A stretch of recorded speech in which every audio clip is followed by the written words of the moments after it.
എടാ news channel തീർത്ത് അവിടുത്തെ പ്രശ്നങ്ങളാണല്ലോ പറയുന്നത്. നിനക്ക് അവിടെ പ്രശ്നമൊന്നുമില്ലല്ലോ? എടാ ഇവിടെ പ്രശ്നമൊന്നുമില്ലടാ, ചെറിയൊരു പൊട്ടലും ചുറ്റിലുണ്ടെന്നല്ലേ ഉള്ളൂ.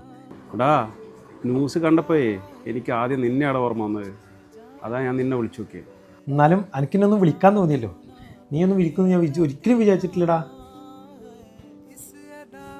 കൂട്ടുകാരനാ അളിയ ഇൻസ്റ്റ തുറന്ന ഫുള്ള് പരാതിയും പരിഭവമാണ്.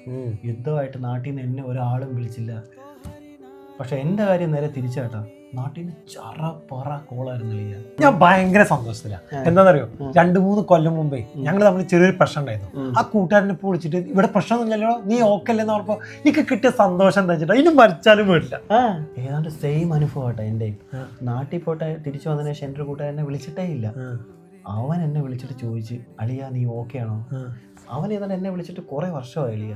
പക്ഷേ എനിക്ക് ഭയങ്കര സന്തോഷമായി കേട്ടോ. അത് മാത്രമല്ല, അവൻ എന്നെ വിളിച്ചിട്ട് ഇത്രയും നാളായി എന്നുള്ളൊരു ഫീൽ പോലും എനിക്ക് ഉണ്ടായില്ല. ശരിക്കും ഹാപ്പിയായി. എടാ ഈ ഗൾഫിൽ വന്നിട്ട് എനിക്ക് കിട്ടിയ ഏറ്റവും വലിയ സന്തോഷം എന്താണെന്നറിയോ, നാട്ടിൽ നിന്ന് ഒരുത്തൻ എനിക്കും വേണ്ടി സമയം കണ്ടെത്തി വിളിച്ചിട്ട് നീ സേഫ് അല്ലേ, നീ ഓക്കെ അല്ലടാ എന്ന് കേട്ടപ്പോൾ എനിക്ക് കിട്ടിയ ഫീൽ ഉണ്ടല്ലോ. ഹൃദയം മുറിയും അഴലിൽ വെന്താലും മകനെ.